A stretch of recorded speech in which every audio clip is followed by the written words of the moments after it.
반장님, 저런 사람 무시해요. 돈 좀 있다고 사람을 짐승 취급하네, 정말. 동료 미화원이 건네는 위로에도 최 씨는 그저 허허 웃으며 낡은 빗자루만 고쳐주었습니다. 세상은 닦아도 먼지가 않는 법이지요. 괜찮아요. 평생 허리 한 번 못 펴고 바닥만 닦아온 것 같은 이 순박한 노인이 사실은 수백억을 움직이는 큰 손이었다면 믿으시겠습니까? 구두에 물이 튀었다고 노인에게 온갖 모욕을 줬던 강 대표는 자신의 회사가 한순간에 무너지는 이유를 죽을 때까지 몰랐을 겁니다. 바닥을 닦던 손으로 수백억 기부 서류에 서명하던 반전의 주인공, 청소부 최 씨가 떠나던 날 모든 입주사가 오열하며 배웅했던 기막힌 사연을 들려드립니다. 시작 전 구독과 좋아요를 눌러주세요. 그럼 오늘의 사연 시작합니다. 챕터 지하 4층 미화 휴게실의 낡은 철문이 삐걱 소리를 내며 열렸습니다. 습한 기운이 가득한 복도로 최승일이 가장 먼저 발을 내디뎠죠. 최승일은 손목 시계를 확인하며 형광등 스위치를 하나씩 올렸습니다. 깜빡거리던 불빛이 콘크리트 바닥을 비추자 최승일이 정수기 앞으로 걸어가 종이컵에 물을 담았습니다. 조금 뒤에 들어온 박금예가 부풀어 오른 손가락에 면장갑을 끼며 최승일을 향해 고개를 숙였습니다. 어머나, 반장님 벌써 나오셨어요? 아이고, 이 양반은 정말 잠도 없으셔. 내가 오늘은 꼭 1등으로 나와서 커피라도 한 잔 타드리려고 했는데 또 졌네, 또 졌어. 박금예가 짐짓 아쉽다는 듯 혀를 차며 앞치마를 둘렀습니다. 최승일이 종이컵을 내려놓으며 낡은 청소 조끼를 고쳐 입었습니다. 나이 먹으면 새벽잠이 달아나서 그래요. 가만히 누워있으면 몸만 찌뿌둥하고 쑤시기만 하지. 그나저나 금례 씨 손가락은 좀 어때요? 퉁퉁 부은 게 아주 심상치 않은데 파스라도 좀 붙이고 하지 그랬어요. 박금예가 빨갛게 부은 손마디를 주무르며 서글프게 웃었습니다. 파스는 무슨 놈의 파스요? 물 닿으면 금방 떨어지는데 아깝기만 하지. 그래도 반장님이 새벽마다 미리 나와서 힘든 일 싹 해주시니까 내가 이 나이에 일하며 버팁니다. 정말 고마워요, 반장님. 반장님 아니었으면 나 벌써 골병 들어서 누워 있었을 거야. 최승일은 대답 대신 청소 카트의 손잡이를 단단히 붙잡았습니다. 카트 위에는 각종 세제와 걸레, 그리고 밤새 쌓인 쓰레기 봉투들이 위태롭게 매달려 있었죠. 최승일이 카트 앞부분을 이끌자 박금예가 뒤에서 바퀴를 밀며 경사로를 올랐습니다. 무거운 카트가 덜컹거릴 때마다 최승일의 팔에는 굵은 힘줄이 돋아났습니다. 최승일은 로비로 향하는 내내 비상계단의 난간을 손가락으로 훑으며 먼지를 확인했습니다. 벽면에 설치된 보안 센서의 깜빡임까지 세밀하게 살피는 최승일의 눈빛은 무척이나 날카로웠습니다. 청소를 마친 최승일은 잠시 틈을 내어 건물 뒤편 낡은 고시원으로 향했습니다. 보증금도 없는 좁은 방이었지만 그 안에는 최첨단 태블릿 컴퓨터가 놓여 있었죠. 최승일은 돋보기 안경을 쓰고 화면을 조심스럽게 터치했습니다. 익명으로 기부했던 소아암 재단의 감사 메시지가 도착해 있었고 잔고에는 400억 원이라는 숫자가 선명했습니다. 최승일은 긴 숨을 내쉬며 화면을 끈 뒤 다시 주황색 조끼를 입고 밖으로 나갔습니다. 오전 10시가 되자 지식산업센터 로비는 바삐 움직이는 사람들로 가득 찼습니다. 최승일은 중앙 쓰레기통 옆에서 허리를 굽힌 채 비닐봉지를 교체하고 있었습니다. 그때 검은색 양복을 빼입은 강태호가 가죽 가방을 옆구리에 끼고 당당하게 걸어왔죠. 최승일이 들어올리던 쓰레기 봉투 밑바닥이 찢어지며 폐수 한 방울이 바닥으로 튀었습니다. 그 물방울은 강태호의 번쩍이는 갈색 구두 끝에 정확히 내려앉았습니다. 강태호가 제자리에 멈춰 서더니 자신의 구두를 내려다보았습니다. 이게 뭐야? 아, 너 지금 내 구두에 무슨 짓을 한 거야? 이거 안 보여? 너 눈을 어디다 두고 일하는 거야? 강태호가 로비가 떠나가라 고함을 지르며 최승희를 매섭게 노려보았습니다. 최승일은 즉시 빗자루를 내려놓고 허리를 깊게 숙였습니다. 아이고, 정말 죄송합니다. 제가 손이 미끄러졌습니다. 얼른 닦아드릴게요. 정말 미안합니다. 최승일이 주머니에서 깨끗한 수건을 꺼내 강태호의 발밑으로 손을 뻗었습니다. 강태호가 인상을 찌푸리며 구두로 최승일의 가슴팍을 거칠게 밀어냈습니다. 아이씨, 더러운 손 대지 마. 어디서 이딴 걸레를 갖다 대. 너 같은 노인네가 평생 벌어도 이 구두 한 짝 못 사는 거 몰라? 재수없게 아침부터 이게 뭐야? 뒤로 비틀거리던 최승일이 차가운 대리석 바닥에 엉덩방아를 찧었습니다. 강태호는 분이 풀리지 않는지 들고 있던 가방을 바닥에 내팽개치며 청소 카트를 발로 걷어찼습니다. 카트가 옆으로 쓰러지며 안에 있던 쓰레기와 파쇄된 종이 뭉치들이 바닥에 쏟아졌죠. 최승일은 바닥을 짚은 채 흩어진 종이 조각들을 물끄러미 바라보았습니다.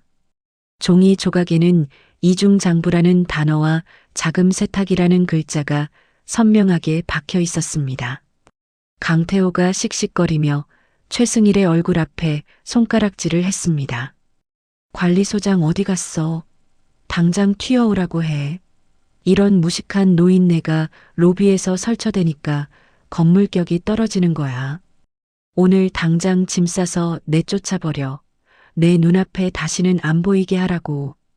강태호는 침을 뱉듯 말을 내뱉고는 엘리베이터 쪽으로 사라졌습니다. 지켜보던 사람들이 수군거렸지만 누구 하나 최승일에게 손을 내밀지 않았습니다. 멀리서 달려온 박금예가 바닥에 주저앉은 최승일을 부축하며 울먹였습니다. 아이고, 반장님, 괜찮으셔요? 저 인간 정말 미친 거 아니야? 어머, 엉덩이 뼈라도 다친 거 아니에요? 아이고, 속상해라, 정말. 최승일은 박금예의 손을 잡고 천천히 몸을 일으켰습니다. 최승일이 바지 무릎에 묻은 먼지를 털어내며 바닥에 떨어진 종이 조각 하나를 몰래 주머니에 넣었습니다. 아이고, 나 괜찮아요. 뼈는 무슨, 옷만 조금 지저분해진 거지. 우리 금례 씨, 다른 사람들이 또 뭐라고 하기 전에 얼른 이것부터 치웁시다. 어서요. 최승일의 말투는 평소처럼 덤덤했지만 눈빛만큼은 깊은 호수처럼 고요해졌습니다. 박금예가 흩어진 종이들을 주워 담으며 연신 강태호가 사라진 쪽을 향해 삿대질을 했습니다. 세상이 어떻게 되려나 몰라. 돈 좀 있다고 저렇게 사람을 짐승보다 못하게 취급해도 되는 거예요? 정말 서럽고 분해서 못 살겠네, 진짜. 최승일은 쏟아진 쓰레기들을 묵묵히 카트에 다시 담았습니다. 최승일의 시선은 잠시 강태호가 타고 올라간 엘리베이터의 층수 표시기를 향했습니다. 주머니 속의 종이 조각을 만지작거리는 최승일의 손끝에 힘이 들어갔습니다. 지하 4층 관리사무소장실 안에는 매캐한 담배 연기가 가득했습니다. 관리소장이 책상 위에 사직서 2장을 툭 내던지며 최승일과 박금예를 뚫어지게 쳐다보았죠. 그 옆에는 강태호의 회사에서 내려온 법무팀장이 팔짱을 낀 채 벽에 비스듬히 기대어 있었습니다. 최 반장님, 그리고 박 아주머니. 자, 여기 사인들 해요. 내가 웬만하면 넘어가 보려고 했는데 K테크강 대표님이 난리를 치니 내 힘으로는 도저히 안 돼요. 그냥 좋게 말할 때 알아서 나가는 게 서로 편해. 관리소장이 미안한 기색도 없이 턱으로 사직서를 가리켰습니다. 박금예가 장갑을 벗어 쥔 채 사르르 떨리는 목소리로 매달렸죠. 아이고, 소장님, 제발 한 번만 살려주셔요. 우리 반장님이 일부러 그런 것도 아니고 겨우 물 한 방울 튄 거 가지고 사람을 자르면 우리는 길바닥으로 나앉으란 소리예요? 저 이번 달에 우리 손주 녀석 학원비도 보내야 한단 말이에요. 제발 한 번만 봐주셔요. 네. 법무팀장이 코웃음을 치며 안경을 고쳐 썼습니다. 아이고, 아주머니. 지금 상황 파악이 안 되세요? 이건 명예훼손의 위생관리 소홀이에요. 우리 대표님 구두가 얼마짜린데 거기다 구정물을 튀기냐고요. 그냥 조용히 사인하고 나가시면 실업급여라도 챙겨드리겠지만 계속 버티시면 영업방해로 경찰 부를 겁니다. 아시겠어요? 최승일은 그들의 위협에도 눈 하나 깜빡하지 않고 사직서를 가만히 내려다보았습니다. 최승일이 만년필을 들어 거침없는 필체로 자신의 이름을 적어 내려갔죠. 박금례가 깜짝 놀라 최승일의 팔을 붙잡았습니다. 반장님, 지금 뭐 하시는 거예요? 여기서 사인하면 우린 정말 오늘로 끝이라고요. 어쩌려고 그러셔요, 정말. 최승일이 박금례의 손을 가만히 떼어내며 낮은 목소리로 말했습니다.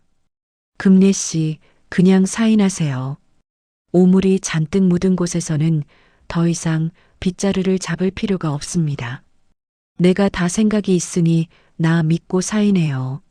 어서요. 최승일의 눈빛에는 청소반장의 온순함 대신 날카로운 기운이 서려 있었습니다.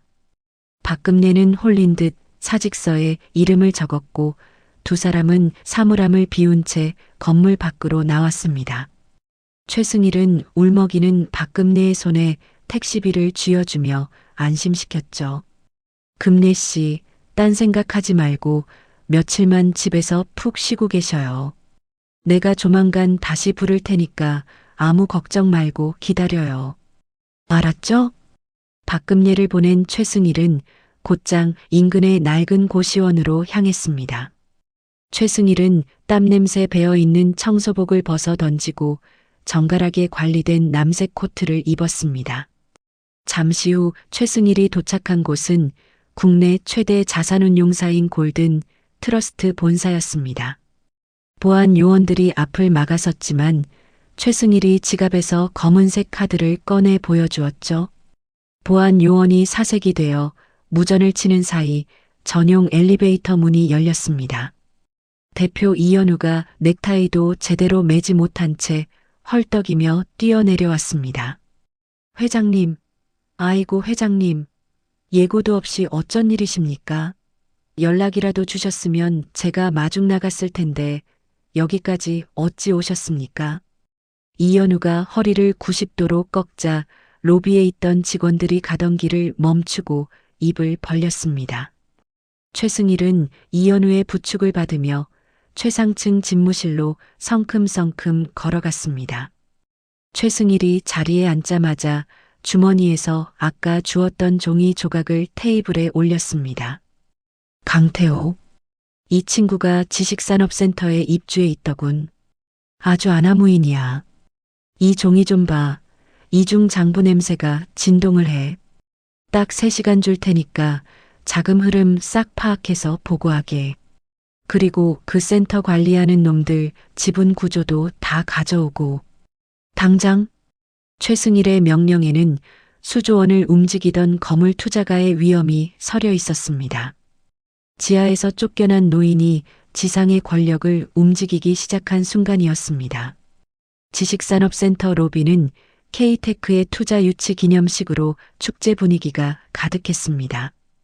강태호가 수많은 기자 앞에서 가슴을 펴고 당당하게 마이크를 잡았습니다. 여러분, 우리 K테크의 기술력은 이 건물의 가치를 세계 최고로 만들 겁니다. 지켜봐 주십시오. 강태호가 거만하게 웃으며 샴페인 잔을 들어 올릴 때였습니다. 로비의 유리문이 열리며 정장 차림의 남녀 열댓 명이 일사불란하게 들어왔죠. 강태호는 자신의 행사를 축하하러 온 귀빈인 줄 알고 환하게 웃으며 다가갔습니다. 아이고, 어서 오십시오. 귀한 분들이 제 행사를 빛내주러 오셨군요. 하지만 선두에 선 남자가 공무원증을 꺼내 보이며 강태호의 앞을 막아섰습니다. 금융조사부 수사관들과 금감원 조사관들이었습니다. 강태호의 얼굴이 순식간에 흑빛으로 변하며 뒷걸음질을 쳤습니다. 아니, 이게 무슨 짓입니까? 당신들 누구야? 내가 누군지 알고 감히 이 신성한 행사를 방해하는 거야. 당장 안 나가. 수사관들은 강태호를 투명인간 취급하며 로비 구석에서 짐을 들고 서 있던 최승일에게 향했습니다. 강태호가 삿대질을 하며 비명을 질렀죠. 아, 저 노인네 잡아. 저 인간이 뭐 훔치려다 들켜서 나한테 해고당한 도둑놈이야. 엄한 사람 괴롭히지 말고 저 노인네나 잡아넣으라고. 그때 골든 트러스트의 이현우 대표가 최승일의 앞에 무릎을 굽히고 서류 가방을 열었습니다. 회장님, 지시하신 대로 강태호의 불법 대출 증거와 이중장부 원본 아주 싹 다 긁어 모았습니다. 여기 있습니다. 최승일이 낡은 안경을 벗어 주머니에 넣으며 강태호를 똑바로 응시했습니다. 로비의 대형 화면에는 강태호가 숨기려 했던 비자금 통장 내역들이 선명하게 떠올랐습니다. 최승일이 건물의 실소유주라는 사실이 밝혀지자 로비는 찬물을 끼얹은 듯 조용해졌습니다.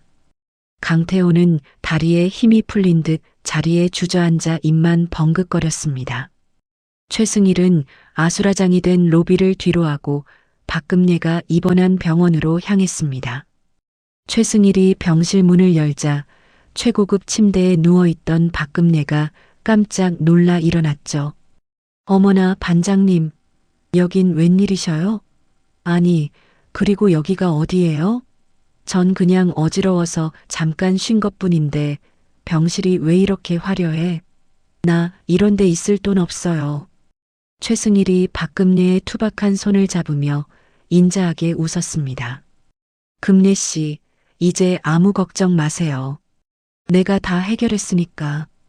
이제 그 누구도 우리 금례 씨 보고 더러운 손이라고 함부로 말 못하게 할 겁니다. 그냥 푹 쉬고만 계셔요. 병원비 걱정은 죽을 때까지 안 해도 됩니다. 병실 밖으로 나온 최승일은 손녀 최지우와 마주쳤습니다. 최지우는 할아버지가 수백억 자산가라는 사실에 눈을 크게 뜨고 할아버지를 보았죠. 할아버지, 이게 다 어떻게 된 일이야? 정말 뉴스에 나온 그 회장님이 우리 할아버지 맞아? 나 지금 꿈꾸는 거 아니지? 할아버지가 왜 청소부 일을 한 거야? 최승일이 최지우의 머리를 쓰다듬으며 조용히 고개를 끄덕했습니다. 지우야, 할아버지는 그저 조용히 바닥이나 닦으면서 살고 싶었단다. 그래야 마음의 때가 지워질 것 같았거든. 하지만 이제는 저 나쁜 놈들이 묻힌 큰 얼룩을 지워야 할 때가 된 것 같구나. 할아버지가 싹 다 바로잡으마. 최승일은 곧바로 과거 자신이 도왔던 법률 전문가들을 소집했습니다. 최승일은 센터 내의 부당한 고용 구조를 완전히 뜯어고치기 위한 계획을 세웠습니다. 단순한 복수가 아니라 가장 낮은 곳에서 일하는 사람들을 위한 새로운 질서를 만들려는 것이었죠. 최승일의 지시 아래 수십 명의 전문가가 일사불란하게 움직이기 시작했습니다. 지식산업센터 전체 입주사 총회가 열리는 날이었습니다. 최승일은 모두의 예상을 깨고 화려한 정장 대신 깨끗하게 세탁된 청소복을 입고 나타났습니다. 최승일이 단상에 오르자 수백 명의 입주사 대표가 숨을 죽이고 최승일을 보았습니다. 여러분, 잘 들으십시오. 이 건물이 번쩍인다고 명품 건물이 아닙니다. 가장 깨끗해야 할 곳은 화장실 바닥이 아니라 여러분의 양심입니다. 사람 귀한 줄 모르는 놈들은 여기 있을 자격이 없어요. 당장 나가세요. 최승일의 목소리가 스피커를 타고 강당 안에 묵직하게 울려 퍼졌습니다. 최승일은 강태호의 퇴출과 함께 미화원 전원의 직영 전환을 선포했습니다. 객석 뒤편에 서 있던 미화원들이 서로의 손을 맞잡으며 기쁨의 박수를 터뜨렸죠. 강태호는 보안 요원들에게 끌려나가며 비참한 최후를 맞이했습니다. 행사가 끝난 후 최승일은 화려한 연회장 대신 지하 4층 미화 휴게실로 내려갔습니다. 박금례와 동료들이 준비한 떡과 김밥을 나눠 먹으며 최승일이 소탈하게 웃었습니다. 아이고 반장님, 아니 회장님, 회장님이 왜 이런 데서 김밥을 드셔요. 비싼 스테이크라도 썰러 가셔야지. 박금례의 농담에 최승일이 김밥 하나를 입에 넣으며 대답했습니다. 무슨 소리예요? 금례 씨가 싸온 김밥이 저기 비싼 스테이크보다 100배 1000배 맛있습니다. 나는 이 소파가 제일 편해요. 자, 어서들 많이 들어요. 오늘 떡은 내가 쌌으니까 배 터지게 드세요. 최승일은 자신이 익명으로 후원한 아이들이 보낸 편지를 읽으며 깊은 안도감을 느꼈습니다. 수백억의 돈보다 사람들의 웃음소리가 최승일에게는 더 큰 결실이었습니다. 하지만 평화는 오래가지 않았습니다. 모든 것을 잃고 도망자가 된 강태호가 마지막 독리를 드러낸 것이었죠. 강태호는 최승일이 가장 아끼는 손녀 최지우의 사무실에 몰래 잠입했습니다. 강태호는 최지우의 컴퓨터에 산업기밀이 담긴 파일을 심어놓고 경찰에 신고했습니다. 최지우가 사무실에서 수갑이 채어 끌려나갈 때 강태호가 멀리서 비열하게 웃었습니다. 최승일의 휴대폰이 울렸고 강태호의 갈라진 목소리가 흘러나왔죠. 야, 최 노인네.